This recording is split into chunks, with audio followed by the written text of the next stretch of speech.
최근 원자재 슈퍼사이클에 대해서 알아보고 있는데요. 원자재 시장의 상승세는 이 글로벌 경기 회복에 대한 시그널로 해석하면 좋을 것 같습니다. 그래서 오늘은 이 주요 광물 중에서요, 2011년 이후 최고치를 경신한 철광석에 대해 알아보겠습니다. 코로나19로 하방 압력을 받았던 원자재 시장, 작년 하반기부터 경기 부양책과 달러 약세에 힘입어 상승 랠리 이어가고 있습니다. 특히 6대 비철금속이죠.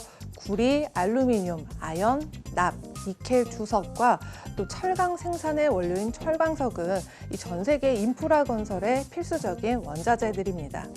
그래서 블룸버그에 따르면 향후 전 세계 최대 수입국인 중국의 경기가 회복되면서 2021년 광물 자원 소비가 크게 반등할 것이라고 하고요. 또 S&P 글로벌에 따르면 올해 철광석은 이 공급 부족이 더 늘어나면서 가격 상승이 발생되겠지만요. 내년 이후에는 조정을 받으면서 저원가 증산 전략에 따라 하방 압력 받을 수 있다고 전해졌습니다. 그리고 철광석의 가격 추세는요, 수급 펀더멘털 요소에 따라 좌우될 것으로 보입니다. 그럼 철광석 시장의 공급 상황입니다. 철광석의 시장 분위기를 파악하려면 다음의 주요 생산 국가죠. 이 브라질, 호주, 남아공 등의 세 나라, 그리고 또 최대 수입 국가인 중국을 두루 살펴봐야 되는데요. 먼저 이 중국의 철광석 수입량 중에 60%가 호주산입니다. 지리적으로 다른 생산국들에 비해서 가깝다는 이유에서인데요. 그런데 이 작년에 호주에서는 이 필바라 항구 지역이 사이클론 피해를 겪으면서 악영향을 받게 됐습니다.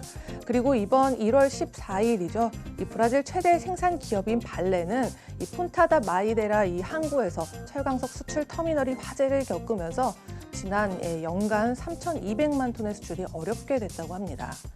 또 2019년에는 브라질의 부르마지뉴 댐 붕괴와 또 주변 산사태까지 발생하면서 이 발레사가 상당한 어려움을 겪었고요.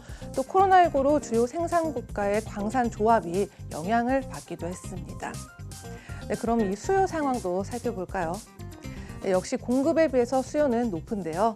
전 세계 최대 수입 국가인 중국이죠. 이 지난해 중국의 조강 생산은 10억 5천만 톤으로 사상 최고치 경신했습니다. 이 중국의 통관 데이터를 봤을 때 철광석 수입이 2020년 11억 7천만 톤으로요. 2017년의 기록인 10억 7,500만 톤을 뛰어넘고 최고치를 다시 경신했습니다. 그리고 중국의 철광석 수입 가격은 지난 1분기에는 톤당 80달러 선이었고요. 3분기에는 톤당 117달러 선으로 올라갔습니다. 그리고 이어서 작년 11월 중순부터는 120달러 선으로 계속 상승하게 됐고요. 그리고 연초에도 꾸준히 올라가면서 1월 셋째 주에는 170달러 선에 거래가 됐습니다. 그러니까 이 10달 사이에 2배 이상 상승세를 보이게 된 거죠. 하지만 이 중국 내 철강 생산의 20%를 차지하는 이 허베이성이 코로나19로 인한 봉쇄 조치가 내려질 것으로 보이고요. 또 게다가 중국 제조업체와 건설업체 보통 2월 중순, 그러니까 설 명절에 조업을 중단하기 때문에 철강 생산과 철광석 수입에도 영향이 있을 것으로 예상됩니다. 그럼 이어서 철광석 관련 기업도 살펴보겠습니다. 먼저 세계 1위 철광석 생산 업체죠. 브라질의 발레입니다. 이 발레는 연초 이후에 4% 이상 상승했고요. 오늘장에서는 소폭 하락한 17달러 선에 마감을 했습니다. 다음은 호주입니다. 호주에서도 두 가지 업체가 있는데요. 세계 2위 철광석 업체죠.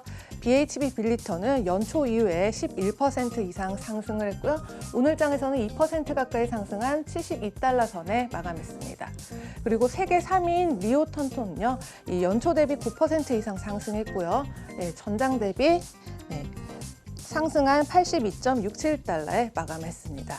그리고 우리나라에서도 이 철강 생산 기업인 이 전 세계 5위 포스코, 그리고 15위인 이 현대제철도 함께 살펴보시면 좋을 것 같습니다.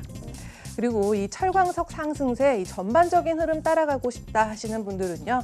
전 세계에서 주요 금속 및 광산 기업들을 따르고 있는 ETF인데요. PICK EPF를 함께 살펴보시면 좋을 것 같습니다.